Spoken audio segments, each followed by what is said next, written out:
How to recover disabled Indeed account. Welcome back to the channel, and let's start with the video.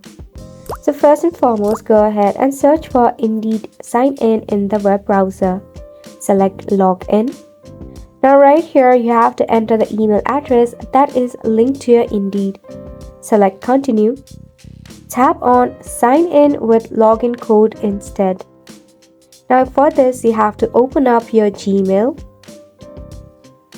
Indeed will send you this particular 6-digit code. You have to copy this code, then paste it in the given dialog box.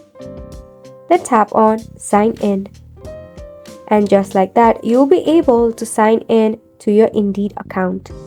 But what if you do not have the access to your Gmail address? In such of the case, you can go ahead and contact the customer support of Indeed. Select the contact us bubble given to you. So right here, it will provide various of articles that can help you to log in and recover your Indeed account. Select still have question if the article does not answer your query.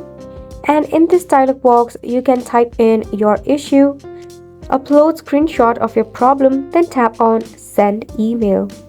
The Indeed support team will review your issue and get back to you in couple of hours or days. And that is how you can easily recover your disabled Indeed account. And that's a wrap for this video as well. Thank you so much for tuning in.